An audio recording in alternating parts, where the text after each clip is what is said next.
안녕. 오늘은 유체지구의 마지막 대기의 순환 부분을 살펴보려고 합니다. 대기는 시공간적으로 굉장히 다양한 규모로 순환 현상이 존재하거든요. 그리고 서로 간에 영향도 미치고 있고. 그래서 우리 수업 시간에 여기 139쪽 밑에 보라고 선생님이 얘기를 했었습니다. 대기 순환은 보통 공간 규모가 커지면 수명도 길어지는, 시간 규모도 커지는 그런 모습을 볼 수가 있습니다. 대부분 대기 순환의 연직 규모, 이게 세로로 얼만큼 이제 두껍냐 이걸 보면 되는데, 작은 규모는 제테로 비슷한데, 즉 뭐 사각형 모양의 순환이 일어나는데, 큰 규모 순환은 수평 규모가 훨씬 크고 수직 규모가 작다는 그런 특징을 이렇게 가지고 있습니다. 이렇게.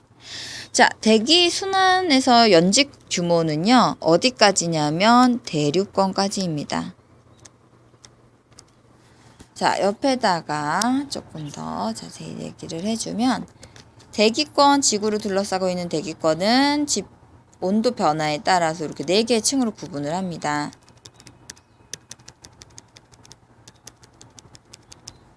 대륙, 성층, 중간, 열권 이렇게 나누죠. 그 중에 성층권은 굉장히 안정한 층이에요. 그래서 우리가 살펴볼 곳은 바로 대륙권이죠. 차가워진 공기는 여기는. 자, 차가워진 공기는 밑으로 내려가고 따뜻해진 공기는 위로 올라가면서 이렇게 순환이 일어나는, 이곳에서 이제 대륙권에서 일어나는 게 이제 대기 순환이거든요. 그래서 연직 규모는 딱 여기까지예요. 이게 8에서 12km 정도입니다. 위도에 따라서 높이가 달라요. 그 내용은 수업 시간에 하도록 하겠습니다.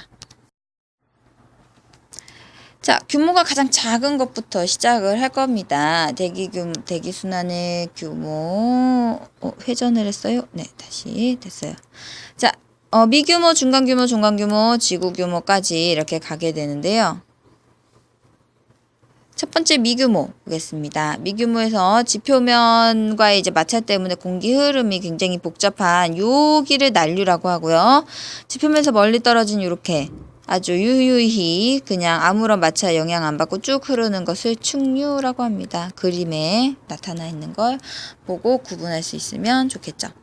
미규모 중에 대표적인 기상현상으로는 토네이도가 있습니다. 우리나라에서는 용오름이라고 부릅니다.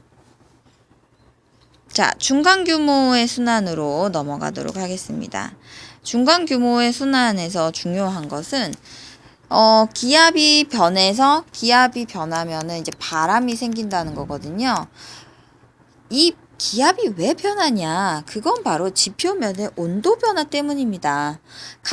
똑같이 태양 복사 에너지를 받아도 조건 때문에, 예를 들어서 뭐 아스팔트냐 풀밭이냐 이런 조건 때문에 온도가 달라지게 되죠. 그래서 공기의 밀도 차이가 생기고 순환이 일어납니다. 이것을 우리는 열적 순환이라고 합니다. 자, 그래서 열적 순환이 어떻게 일어나는지 수업 시간에 자세하게 다룰 예정입니다. 여러분 직접 실습도 해보고요. 자, 이러한 열적 순환의 대표적인 예는 바로 해력풍입니다. 해력풍은 이제 하루를 주기로 밤낮의 풍향이 바뀌는 거거든요. 낮에는 이렇게 불고 밤에는 반대로 불고. 자, 이 이유 중요하죠. 바로 육지와 해수에 가열되는 속도 차이입니다. 육지에 있는 토양이나 암석이 해수보다 훨씬 빨리 가열되고 빨리 식어요. 그러니까 해가 있는 낮에는 빨리 가열이 되어서 육지가 더 따뜻한 거고, 해가 없는 밤에는 이제 둘 다 같이 식는데 육지가 더 빨리 식으니까 바다가 상대적으로 따뜻한 거죠. 낮에는 해풍, 밤에는 육풍이 불게 됩니다. 자, 요 그림도 이제 교과서에 해풍과 육풍 그림이 나와 있는데 등압선까지 해가지고 수업 시간에 여러분이 직접 그 원리를 이용해서 그려볼 거예요. 해력풍과 비슷한 원리가 바로 산곡풍입니다. 이제 산이 이렇게 있으면 산꼭대기, 산등성이에서 산등성에서 골짜기로 불면 산풍, 골짜기에서 산으로 불면 곡풍이라고 부르는데, 밤에는 산풍, 이거 밤이죠? 낮에는 곡풍이 불게 됩니다. 낮에. 자, 자, 그래서 이제 보면은 위에 그림에 산곡풍, 이제 곡에서 이제 올라가는 게 낮에, 밤에는 산 쪽에서, 그 계곡 쪽으로 산등성이에서 내려오는 산풍이 분다는 거죠. 자, 그 다음 이제 종간 규모로 넘어갈 건데요. 종간 규모는 바로 고기압과 저기압을 의미합니다. 고기압과 저기압은 굉장히 규모가 크지요. 고기압은 발생 장소에 따라서 온난 고기압과 한랭 고기압으로 나눕니다. 그리고 이동 상태에 따라서는 이동성 고기압과 정체성 고기압으로 나누게 되죠. 이 중에서 우리가 발생 장소에 따라서 구분하는 온난 고기압하고 한랭 고기압을 중점적으로 다뤄볼 건데요. 이동 상태에 따른 구분 되게 쉽거든요. 이건 이동을 잘하는 작은 규모의 고기압은 이동성 고기압. 한 번 형성이 되면은 한 며칠이 되도록 그 지역에 머무는 것을 정체성 고기압, 느리게 움직이는 것 정체성 고기압이라고 해요. 그래서 이것은 온난인가 한랭인가 별 상관없이 그냥 규모가 작고 막 여기저기 빠르게 움직이는 걸 이동성 고기압, 한 군데 오래 정체되어 있는 것을 정체성 고기압이라고 하는 거라서 뭐 구분하기가 쉬워요. 그런데 이제 온난 고기압과 한랭 고기압은 좀 특성이 있습니다. 일단 발생 장소는 대기 대순환에 의하면 아열대 해상 30도 부근에서 공기가 하강하게 되거든요. 대기 대순환에 의해서. 그럼 그 지역에 고기압이 많이 형성이 돼요. 날씨가 맑고 비도 잘 안 오는데 자꾸 고기압이니까 증발은 많이 일어나고, 그래서 증발량이 강수량보다 더 많다 보니까 바로 이 위도 30도 지역에 사막이 많이 형성이 되고 바닷물은 짜고 이런 현상이 벌어집니다. 바로 이 지역에 형성되는 고기압을 온난 고기압이라고 하죠. 키가 굉장히 크고요. 중심부의 온도가 주변보다 높겠죠. 예를 들면 북태평양 고기압이 있습니다. 반대로 겨울철 고위도 지역, 이제 특히 극지방 지역에서는 냉각된 공기가 밑으로 쌓이면서 한랭 고기압이 형성이 됩니다. 공기가 밑으로 가라앉으면서 형성된 고기압이기 때문에 키가 작아요. 대표적인 게 바로 시베리아 고기압입니다. 자, 고기압을 살펴봤으면 우리가 저기압도 살펴봐야 될 텐데, 저기압은 따뜻한 공기와 찬 공기가 만나는 중위도 지방이나 고위도 지방에서 형성되는 온대 저기압하고, 열대 해상에서 발생하는 열대 저기압, 그 중에서 우리가 태풍, 열대 저기압이 아주 심하다. 그럼 태풍이거든요. 열대 저기압 중에서 풍속이 17m/s 이상인 것을 태풍이라고 부르는 거예요. 그래서 온대 저기압과 태풍의 이동 경로라든지 뭐 발생 과정, 발생하는 장소, 전선을 갖고 있는지 안 갖고 있는지, 그다음에 등압선은 어떤 모양인지 이런 것들을 우리가 수업 시간에 비교해 볼 거예요. 자, 대기 순환의 하이라이트 바로 마지막 대기 대순환입니다. 대순환. 네, 그 정도로 아주 규모가 큰 것을 말하거든요. 또 회전했습니다. 됐습니다. 조금 회전했나요? 네. 지구 규모의 순환인데요. 지구가 흡수하는 태양 폭사 에너지는 방출하는 지구 복사 에너지의 양이 전체적으로 평형을 이룹니다.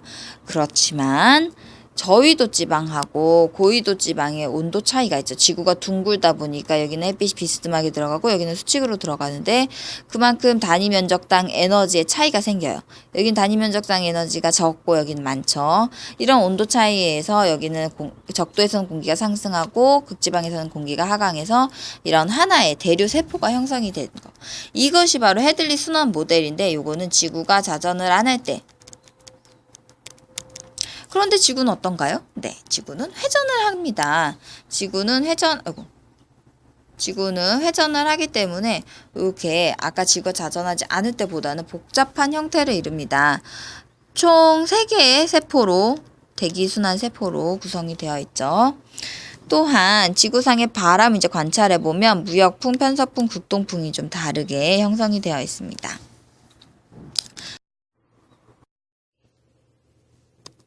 자, 이 부분에 설명이 자세히 나와 있으니까 여러분들이 꼭 읽어보시면 좋겠습니다.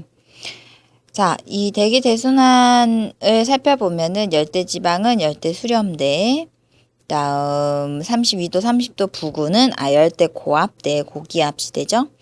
60대 부분은 한대, 전선대, 따뜻한 공기와 차가운 공기가 이렇게 만나는 지역이다 보니까 전선들이 많아서 한대 전선대라고 하고요. 요런 이제 용어들이 나와 있는데, 이 대기대 순환의 원리는 우리가 수업 시간에 직접 이렇게 그려서 여기는 뭐 저기압이고 고기압이고 저기압이고 고기압이고 바람이 어떻게 불고 왜 휘어지고 이런 것들을 해볼 거예요. 대기대순환에 대한 자세한 설명은 바로 다음 페이지에 나와 있습니다. 적도 부근에서는 공기가 가열되어 상승한다라고 얘기를 했죠. 그 다음 상승한 공기는 고緯도로 이동하면서 점차 냉각되고 밀도가 커지면서 전향력으로 편향되어 편서풍이 되고요. 그 결과 위도 30도 부근에 이르러서는 하강한 공기가 계속 쌓이게 되니까 고압대가, 이것을 중위도 고압대 또는 아까 그림에 있었던 대로 아열대 고압대라고 부릅니다. 아열대 고압대나 중위도 고압대나 똑같은 말입니다. 이렇게 지구가 자전하면 이제 복잡한 순환이 되는데, 헤들리 순환, 페레 순환, 극순환 이렇게 세 가지로 나누게 됩니다. 지표면의 가열과 냉각에 따라서 가열된 곳은 상승하고 냉각된 곳은 하강해서 순환이 되는 곳을 직접 순환이라고 하는데, 헤들리 순환, 적도 지방을 순환하고 극지방의 요 순환은 직접 순환인데, 페레 순환은 이런 가열과 냉각에 상관없이 헤들리 순환과 극순환 사이에 있어서 그 두 순환에 의해서 만들어지는 순환이기 때문에 간접 순환이라고 합니다. 지구 규모 순환의 또 다른 예로는 계절풍이 있습니다. 이 계절풍의 원리는 해륙풍이랑 굉장히 비슷해요. 대륙은 해양보다 빨리 가열되고 빨리 식기 때문에 우리나라를 기준으로 하면 여름에는 이제 북태평양 고기압의 영향을 받죠. 따뜻한 바다의 영향. 그래서 이렇게 남동풍이 우세하고요. 그다음에 겨울에는 이제 대륙에 찬 공기가 내려오는 북서풍이 우세한, 이것을 바로 계절풍이라고 부릅니다.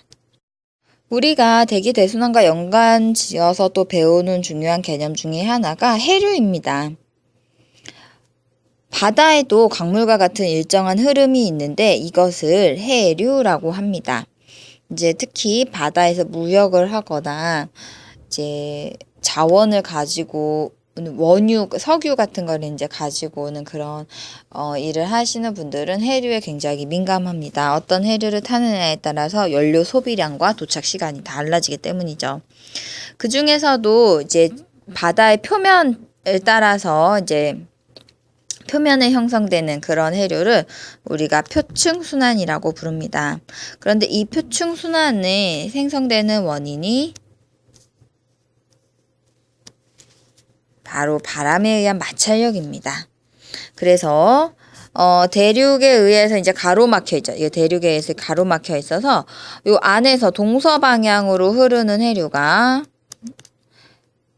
원래 이제 바람에 의해서 편서풍에 의해서 동쪽으로 가고 무역풍에 의해서 서쪽으로 가던 이 해류가 대륙에 막혀서 이제 수직 해류가 이제 추가로 형성이 되어서 커다란 순환을 형성하게 됩니다. 표층순환은 적도를 경계로 해가지고 남북이 대칭적인 모습을 보이는데 북반구는 시계 방향, 남반구는 반시계 방향으로 돌고 있습니다.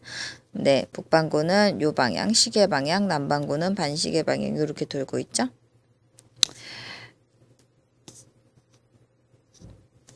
대기대순환에 의해서 무역풍이 적도 부근에서 무역풍이 불고 조금 위쪽으로 올라가면은 편서풍이 불게 됩니다. 무역풍에 의해서 흐르는 해류는 적도 해류, 남적도 해류, 북적도 해류, 편서풍에서 흐르는 해류는 북태평양과 남극 순환류가 있습니다. 동서방향으로 흐르다가 대륙과 부딪혀서 남북방향으로 흐르게 되죠. 그래서 북태평양 서안, 서쪽, 그 다음 동쪽을 따라서 흐르는 쿠로시오 해류와 캘리포니아 해류 이런 것들이 있습니다. 자, 이러한 해류는 어떤 영향을 주냐면 특히 이제 쿠로시오 해류나 캘리포니아 해류처럼 난류, 하류 이렇게 저위도에서 고위도로 올라가고 고위도에서 저위도로 내려오는 이런 해류들은 에너지를 수송하면서 기후에 큰 영향을 줍니다. 이 에너지를 수송해주면서 지구 전체의 열 균형에 영향을 주게 되겠죠. 한류와 난류의 특징은 수업 시간에 자세히 다루도록 하겠습니다. 우리나라 부근의 해류를 보겠습니다. 우리나라에 흐르는 해류는 쿠로시오 해류가 근원이 됩니다. 우리나라 근처를 흐르는 황해난류, 동안난류, 스시마난류는 모두 쿠로시오 난류에서 갈라져 나온 것이죠. 자, 일부는 북쪽에서 리만 한류, 그 다음 북한 한류 같은 것들이 이제 내려오는데 이것이 우리나라 동해안에서 만나서 조경수역을 이룹니다. 물고기 자원이 풍부한 지역입니다. 네, 오늘은 여기까지 하도록 하겠습니다. 수고하셨습니다.